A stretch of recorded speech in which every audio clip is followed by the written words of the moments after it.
Bom dia.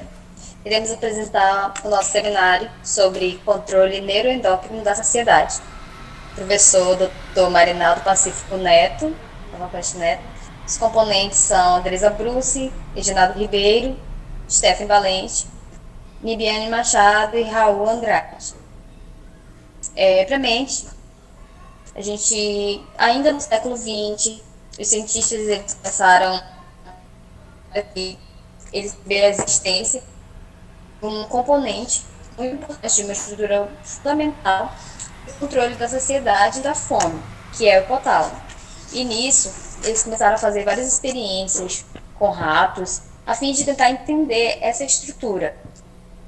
E eles fizeram remoções cirúrgicas em núcleos hipotalâmicos, no hipotálamo lateral ali, e eles começaram a perceber que ao fazer essa remoção cirúrgica na parte do hipotálamo lateral, eles perceberam que esse rato apresentava perda de apetite e, consequentemente, com isso, a perda de peso também. E, ao contrário disso, eles perceberam que se tirassem, removesse cirurgicamente partes da parte ventromedial ali do hipotálamo, eles perceberam que o rato apresentava um apetite extremo, muita fome. E com isso, consequentemente, eles também aumentavam de peso. E a partir dessas pesquisas, eles começaram a encontrar em busca nos humanos, né, essas estruturas. E a partir desses resultados adquiridos nessas experiências em ratos, a gente sabe que hoje o hipotálamo ele é um grande centro integrador e o peso corporal ele é regulado por um complexo sistema que controla esses hormônios e a interação desses hormônios e neuropeptídicos sobre o controle principal de núcleos hipotalâmicos. Existem dois grupos de neuropeptídicos que estão envolvidos nesse processo, que são os anorexígenos, que inibem o apetite, e os orexígenos, que aumentam. E nessas regiões, vários sinais centrais e periféricos eles são integrados para afetar a expressão do complexo comportamento alimentar e das funções neuroendócrinas da homeostase energética. E, então, com isso, ocorre aí. E a gente sabe hoje também, né, que o hipotálamo, ele, embora ele seja o centro principal, né, o importante centro, não é só ele que atua, também há a participação do tronco cerebral, existe ali a participação também do córtex cerebral, as regiões límbidas de lá. Então, ele é um importante centro integrador, mas ele não atua sozinho.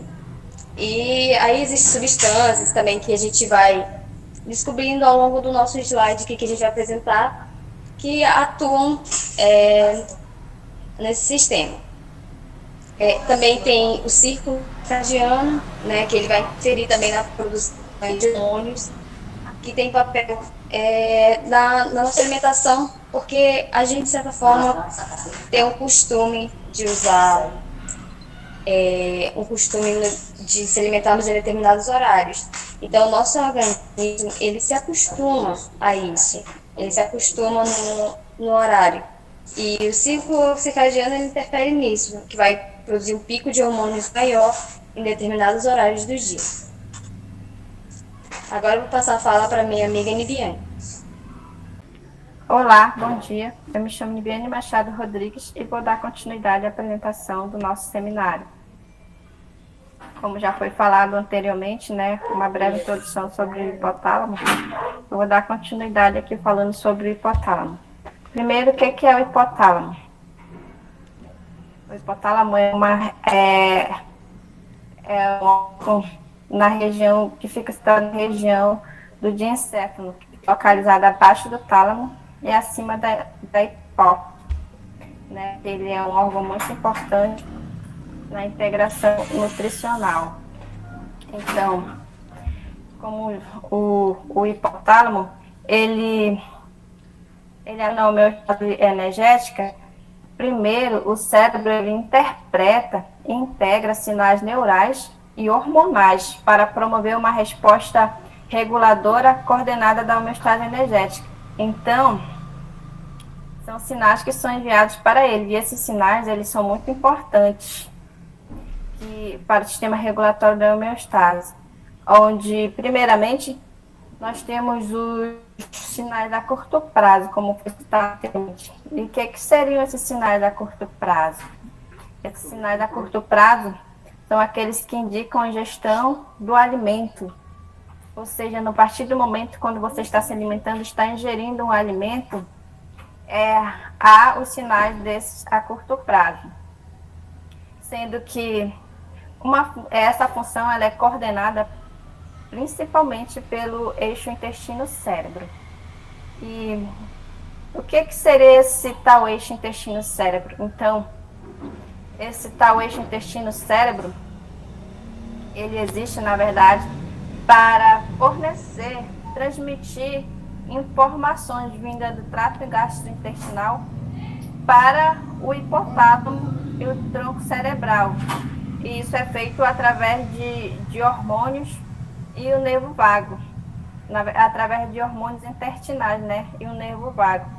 Então, para vocês verem como acontecem esses sinais para o hipotálamo. E em segundo lugar, temos também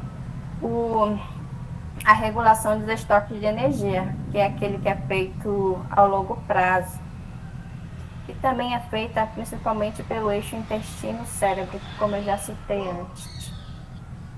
E sendo que nesse segundo lugar aí desse sinal, existem 2 hormônios que são cruciais na regulação a longo prazo do balanço de energia, que entre eles estão a insulina e a leptina, né?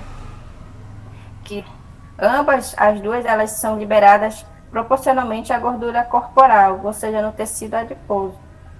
Elas são transportadas para o cérebro, onde a partir dali elas vão modular a expressão do neuropeptídeo hipotalâmico. E daí elas vão regular o comportamento alimentar e o peso corporal também, né, do indivíduo. E sendo que, embora a liberação da insulina ela esteja diretamente relacionada ao consumo alimentar, a leptina ela não se correlaciona com a ingestão de alimentos. Ela é refletida principalmente a massa de gordura corporal. Até porque a leptina ela recebe, ela tem um papel principal no sistema central, que controla o apetite, e que ela recebe, ela possui dois neuropeptídeos muito importantes na regulação da homeostase energética, que temos aí os orexígenos e os anorexígenos, sendo que os orexígenos são aqueles que estimulam o apetite e os anorexígenos que inibem o apetite. Então, para dar continuidade, vou falar sobre a leptina. Então, para dar continuidade à apresentação do nosso cenário, falar sobre os neuropeptídeos anorexígenos, porque apesar de existir uma variedade de hormônios que estão envolvidos na modulação das neurais, que tanto estimulam quanto inibem o apetite, existem peptídeos da regulação, que são 2 classes, os orexígenos e os anorexígenos. O que seriam os orexígenos? São aqueles que estimulam o apetite. Já os anorexígenos são aqueles que inibem o apetite. Então, dentre os grupos que formam os neuropeptídeos que inibem a ingestão do alimento, está a leptina, a propilmelacortina e a transcrição regulada pela cocaína e a anfetamina. Que no caso, vou começar falando aqui sobre a leptina, né? Que a leptina, ela é um hormônio de 16 kDa, que foi descoberto em 1994 pelo Dr. Friedman, da Universidade de Nova York. Isso segundo Rodrigues et al. 2003. Então, Esta proteína ela foi descoberta através de investigações sobre a obesidade, sendo que foi feita através de duas cepas de camundongos ou ratos, né? Que foi a cepa Obi-Obi e a DBDB. Sendo que só a partir de 1959 que foram feitos esses experimentos, que foi feito através da probiose, que foi feita a união do sistema circulatório de ratos magros e obesos, havendo sempre uma troca de 1% do fluxo sanguíneo entre eles. Com isso, através dessa experiência, eles puderam observar que houve um aumento do tecido gorduroso e que o aumento desse tecido gorduroso produziu um fator circulante, que em contato com o camundongo magro, ou seja, com o rato magro, ele atuou induzindo a saciedade. Então, de uma certa maneira, a partir daí eles já começaram a verificar esse aumento do tecido gorduroso. Em contato com o camundongo magro, atuando na indução da saciedade. Então, a partir daí, depois de 2 décadas, do ano de 1994, esse mesmo doutor que fez essa experiência, o Dr. Friedman, ele clonou este gene, que desde então foi denominado proteína Obi-Obi ou leptina, que hoje em dia a gente conhece mais como leptina, né? Então, a leptina, ela é sintetizada principalmente no tecido adiposo, sendo também que ela pode ser sintetizada também em menor grau em outros órgãos, como o epitélio gástrico, a placenta e o músculo esquelético. Já em humanos, essa secreção da leptina, ela é inversamente proporcional, né, à secreção de ACTH e cortisol, tendo também um efeito supressor sobre a função tireoidiana, sendo que a leptina, ela tem uma ação que é feita a partir da ativação de receptores específicos nos órgãos altos. Como que essa proteína ela age? Ela vai agir como um sinal aferente no cérebro, que inibe a fome e aumenta o gasto energético. Sendo que uma vez ela lá na circulação sanguínea, ela vai se ligar a receptores específicos, como por exemplo a OBRE, lá no cérebro, levando ao sistema nervoso central. Ela vai levar para o sistema nervoso central um sinal da saciedade que reflete a quantidade de energia em forma de gordura no nosso organismo, sendo que as regiões densas hipotalâmicas desses receptores, elas vão estabelecer comunicação entre si e mandar sinais para o sistema nervoso autônomo e regiões corticais, que a partir daí vai fornecer o substrato anatômico onde se dão as interações comportamentais e metabólicas causadas por elas. E sendo que essa leptina, ela vai interagir por intermédio desses receptores. Então, como eu falei, a leptina, ela também age por intermédio desses receptores. E ainda assim, ela modifica a expressão e atividade de inúmeros peptídeos hipotalâmicos, que regulam tanto o apetite quanto o gasto da energia. Então, além disso, ela também sinaliza o estado nutricional do organismo a outros sistemas fisiológicos, que também modulam a função de várias glândulas alvos. Não podemos esquecer também que a leptina, ela inibe a expressão do neuropeptídeo Y, ou seja, o neuropeptídeo NP, e o ALGOT, que é o AGRP, que são considerados orexígenos, que estão envolvidos no mecanismo de aumento da ingestão alimentar e diminuição do gasto energético. Então, como vocês puderam perceber, a importância da leptina, sendo que ela vai ser abordada mais a fundo mais adiante, né? E para dar continuidade, vou falar aqui sobre o neuropeptídeo pró-opio-melacortina. Então, dando continuidade, vou falar aqui sobre o neuropeptídeo POMC. ou seja, o pró-opimelacortina, que é um peptídeo, né? Sendo que ele é um pró-hormônio que gera peptídeos bioativos como ACTH, MSH, alfa, beta, gama e beta-endorfina. E esse peptídeo, ele é expresso na hipófise, na pele, no sistema imunológico e no sistema nervoso central, no núcleo do hipotálamo e também no núcleo solitário do trato cerebral, sendo que ele tem ação através de ligações com receptores de melacortina, ou seja, o MEC1R e o MEC5R, nos tecidos periféricos no sistema nervoso central. Já o MEC3, tecidos ósseos, ele é importante no aumento do gasto energético e na lipose mediados pelo alfa-MSH.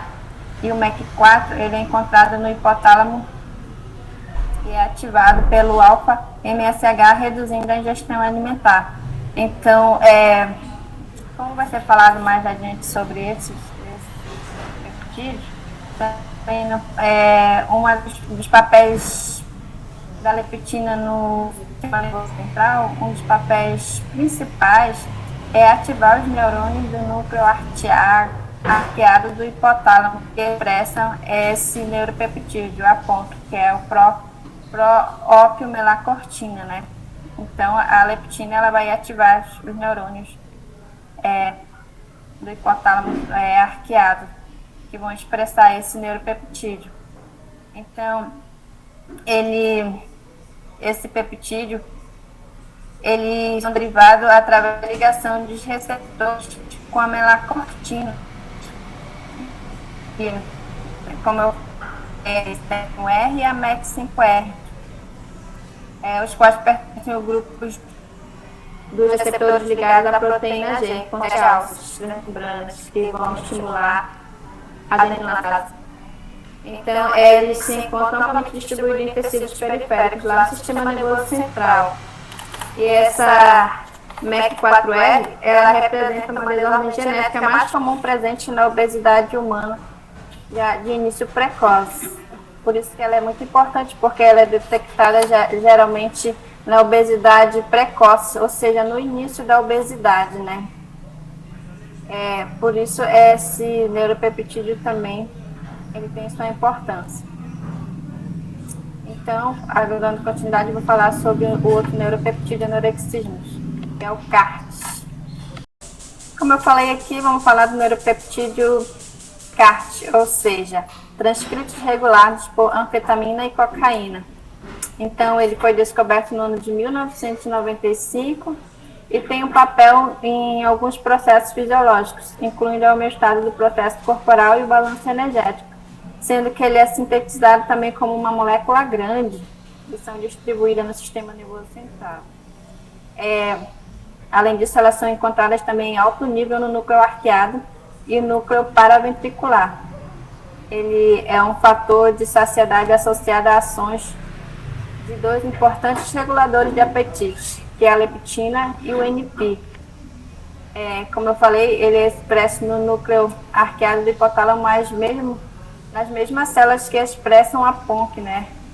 Como foi falado lá adiante, a PONC é um pró-opimelacortina, a neuropeptídeo pró-opimelacortina, sendo que através do ele foi descoberto através do RNA mensageiro. Foi descoberto nesse ano aí de 1995. A administração dele foi estimulou psicomotores, na verdade, induzindo a expressão desses transcritos no sistema nervoso central. Sendo também que ele tem um efeito anorexismo dos núcleos dos neurônios da pró-opimelacortina, que causam hiperfagia e obesidade, pois a ativação direta desses neurônios suprime o apetite ao liberar hormônios estimulador por melanócitos, ou seja, o MSH. Então, como vocês puderem ver aí, esse CART ele tem um papel dele muito importante em alguns processos fisiológicos, que entre eles inclui a homeostase do processo corporal e balanço energético. Então, agora eu vou dar a oportunidade para nossa colega Andresa, que vai dar continuidade à apresentação. Olá, meu nome é Andresa Bruce. Vou falar um pouco sobre os neuropeptídeos orexígenos. Esses neuropeptídeos são aqueles que estimulam o apetite. São ativados devido à estimulação feita pela granina, que atua sinalizando a necessidade da ingestão de alimentos ao sistema nervoso central. Entre estes neuropeptídeos estão o neuropeptídeo Y, a proteína relacionada a GALT e o hormônio concentrador de melanina.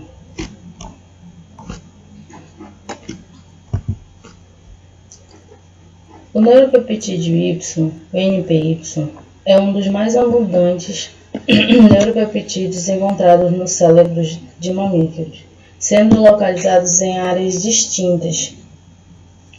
Ou seja, ele pode ser encontrado no núcleo arqueado, no núcleo paraventricular e periventricular. Com isso, ele age como um potente estimulador do apetite e assim possui um importante papel nesse sistema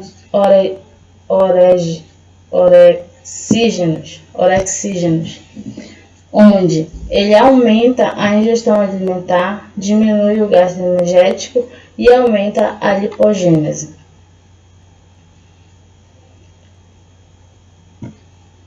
Ele induz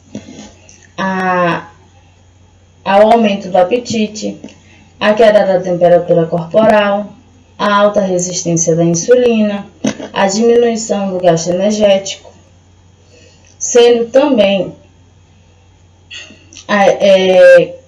afirmada a existência de pelo menos 6 subtipos desse receptor, que é o Y1, Y2, Y3, Y4, Y5 e Y6.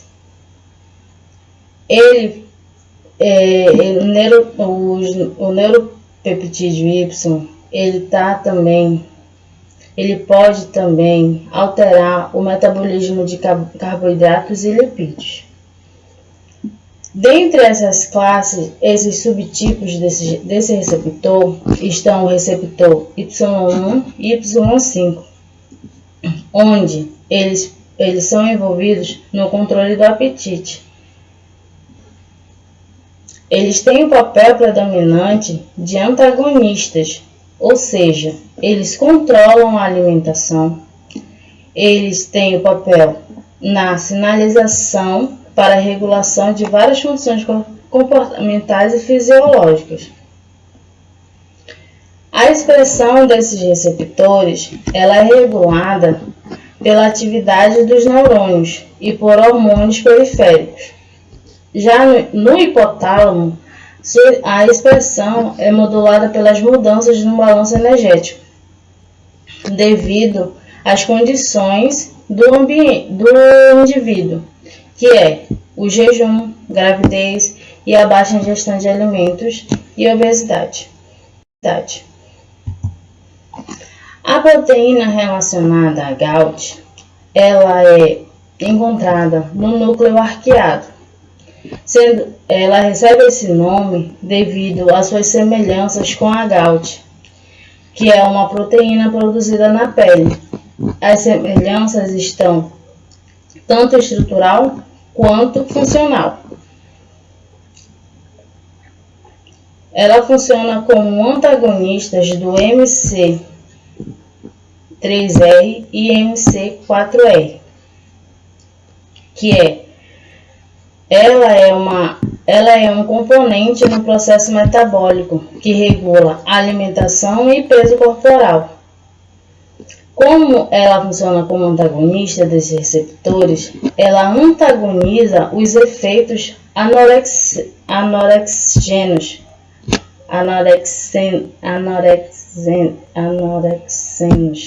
do hormônio estimulador de melanócitos.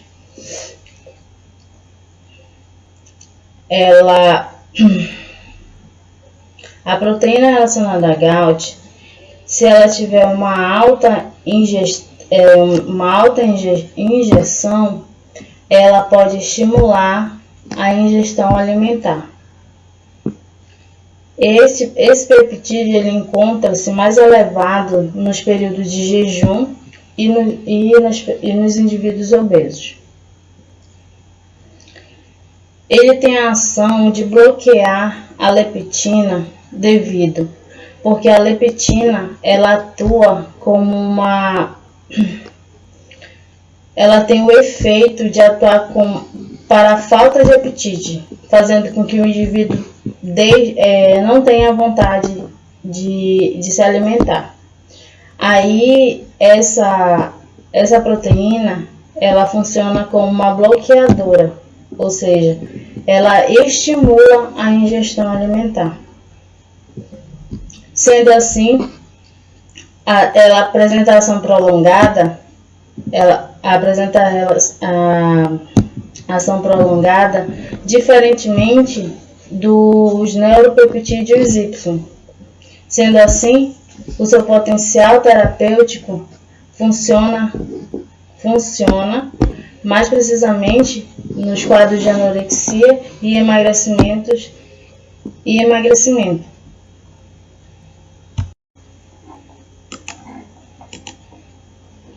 O hormônio concentrador de melanina, ele tem a função relacionada ao controle do apetite.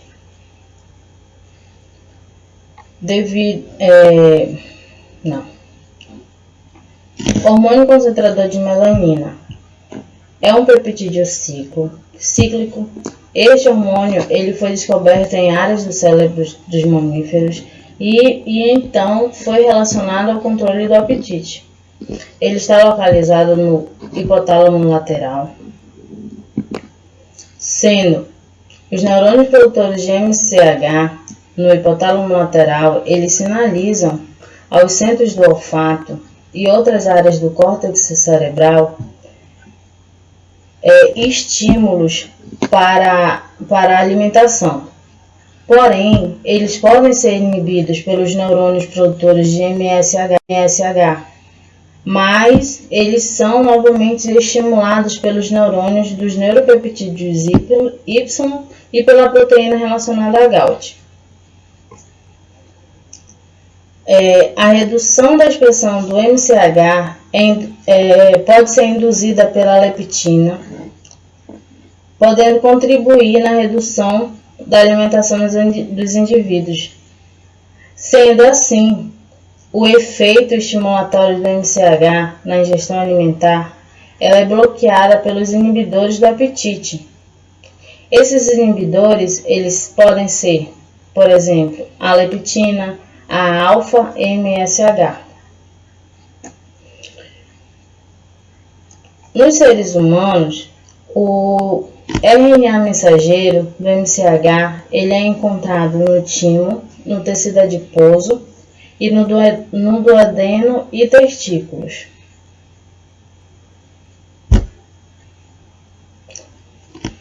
Bem, agora eu vou passar para o próximo integrante do grupo, que vai dar continuidade à apresentação.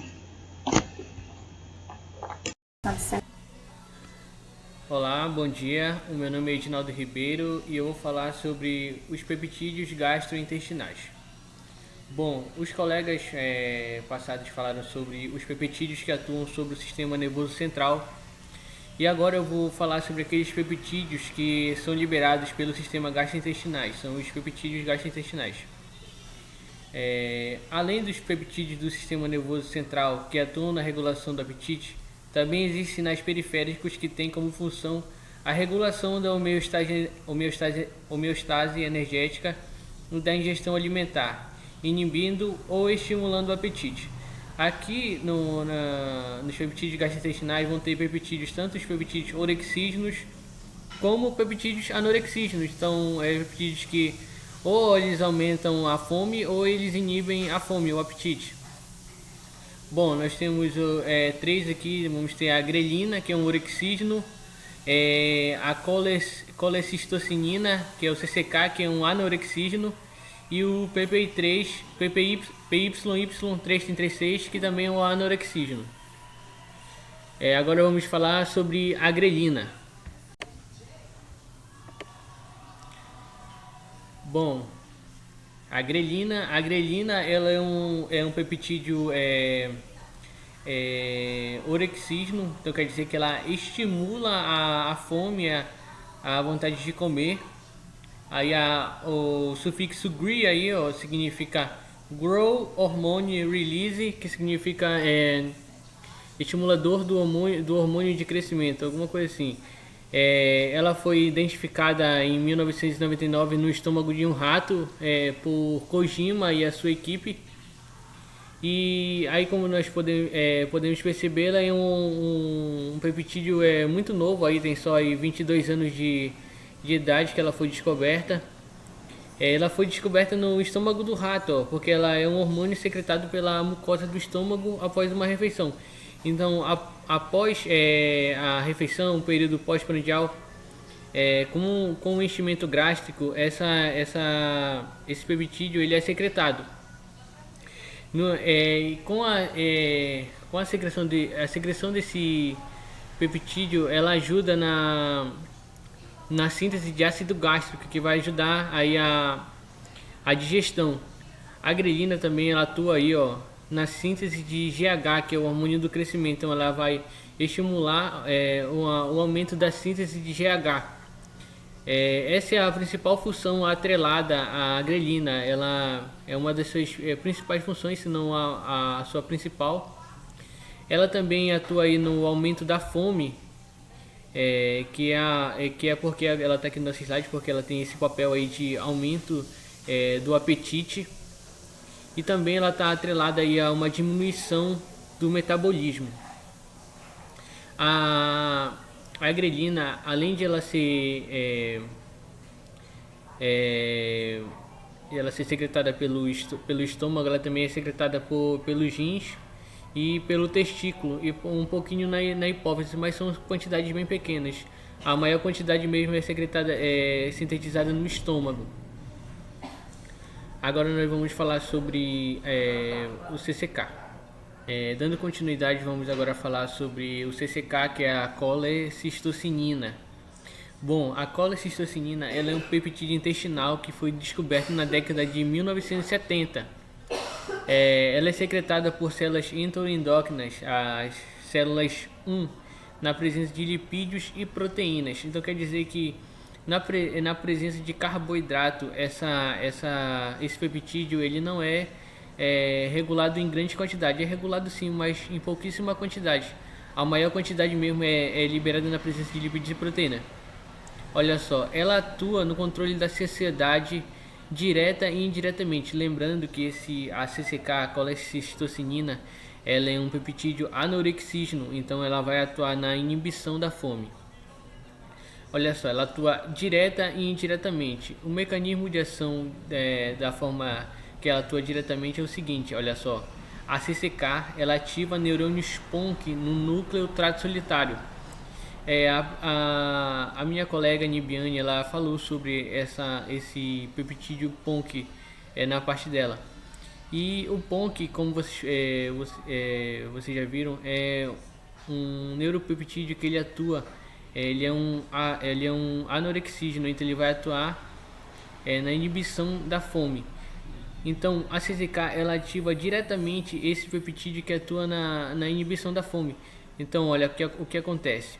Ela ativa aí o PONC e o MC4R ele é requerido para inibição da ingesta alimentar.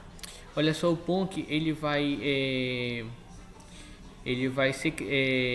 secretar o alfa MSH, que vai atuar sobre o MCR4. E assim ele vai inibir a ingestão alimentar. A parte de indiretamente aí, ó, ele atua indiretamente, é o seguinte, olha só. É adquirida através da ativação dos receptores CCK localizados nas células musculares do esfíncter pilórico. Então, o CCK ele vai ativar receptores que estão localizados no esfíncter pilórico. E esse esfíncter pilórico ele vai contrair, fazendo com que o conteúdo dentro do estômago permaneça mais tempo dentro do estômago, causando uma sensação de saciedade. É assim que ele vai atuar na saciedade desse modo. Agora nós vamos falar sobre o PYY336. Bom, continuando, agora vamos falar sobre o PYY336. Esse peptídeo gastrointestinal, ele é um peptídeo gastrointestinal anorexígeno, então ele vai inibir a vontade de comer. Olha só, ele foi isolado em 1980 em um tecido intestinal de suíno. Olha só, ele é produzido pelas células endócrinas L do trato gastrointestinal distal. Olha só, ele é secretado de acordo com a quantidade de energia ingerida.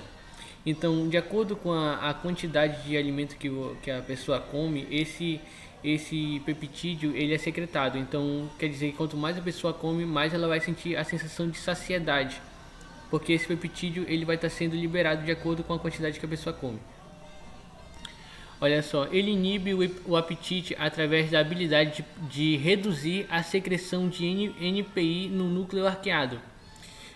Como a colega Andresa já falou anteriormente, o NPI ele é um potente inibidor, um potente ativador da fome. Ele induz a fome. Então, o PYY336 ele vai inibir a secreção de NPI no núcleo arqueado e assim vai inibir a fome. Olha só, ele diminui a concentração de RNA mensageiro do NPI e aumenta a concentração do RNA mensageiro do PONC no núcleo arqueado. Olha só, o NPI ele induz a fome e o PONC ele induz a saciedade. Ele retira como podemos dizer, a sensação de fome. Então ele aumenta a concentração do NPI e abaixa a concentração de PONC, e assim ele atua no controle da saciedade. Agora vamos ficar com o meu colega Raul, que vai dar continuidade à nossa apresentação. Bom, meu nome é Raul Andrade Castro. Irei dar continuação ao seminário falando sobre a interação entre a leptina e demais peptídeos na regulação do apetite. O efeito central da leptina é restringir a ingestão calórica pela supressão da síntese, onde ocorre a liberação e ação do neuropeptídeo Y no eixo núcleo-arqueado núcleo paraventricular, onde esse núcleo-arqueado é um alvo para a ação central da leptina na montagem aumentante. Portanto, essa sinalização da leptina na ligação do núcleo arqueado é a chave determinante da resposta do hipotálamo para a entrada do sinal da saciedade. Dentro do núcleo arqueado são descritas duas subpopulações neuronais, são os oroxígeno e os anaroxígeno, que expressam receptores de leptina e regulando a ingestão alimentar e que tem projeções para o núcleo paraventricular e lateral. A subpopulação oroxígeno contém o neuropeptídeo Y e o AGRP, onde são inibidos pela leptina. Já a subpopulação anaroxígeno, elas expressam o PONC e o CART e são estimuladas pela leptina. Dessa forma, a subpopulação anaroxígena da leptina, elas são desencadeadas através das interações do neuropeptídeo Y, do AGRP, do PONC e do CART no núcleo arqueado.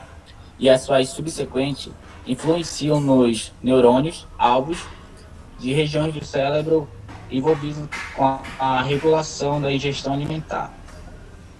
A concentração pós-prandial, a concentração da leptina a curto prazo é influenciada pela ingestão alimentar, sendo a sua concentração pós-prandial influenciada pelos macronutrientes da refeição, ou seja, alimentos com com muito carboidrato e pouca gordura, produzem maior nível de leptina pós-prandial do que comparado com altos níveis de gordura, do que comparado com uma dieta com altos níveis de gordura e baixo carboidrato. Por isso que o carboidrato dá a sensação de saciedade. Durante o jejum, a diminuição de leptina estimula a expressão do neuropeptídeo Y e do ARP, onde causa a supressão do CART e o PONC. Portanto, esse aumento na concentração de neuropeptídeo Y e AGRP, eles vão estimular a ingestão alimentar e o ganho de peso. Agora minha amiga Steph vai dar continuidade. Bom, como podemos perceber, claramente a gente viu que muitos neurotransmissores e estruturas do sistema nervoso central, eles participam aí na regulação do comportamento alimentar, que está diretamente relacionado com o cérebro e o sistema nervoso.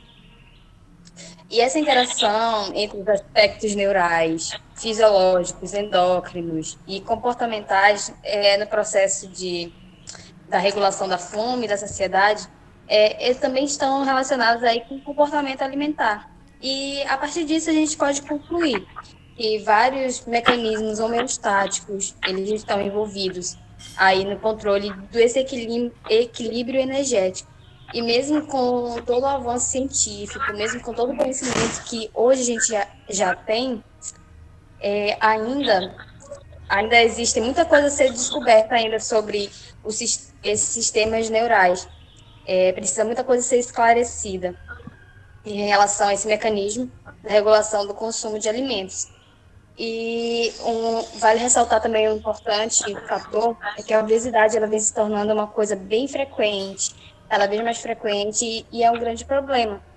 E essa descoberta aí de peptídeos que controlam o apetite, seus mecanismos de ação, com tudo isso, com essa obesidade crescendo, podem gerar novas drogas para controlar, para tentar minimizar esse problema, já que pode trazer tantos riscos à saúde e ocasionar até mesmo a morte.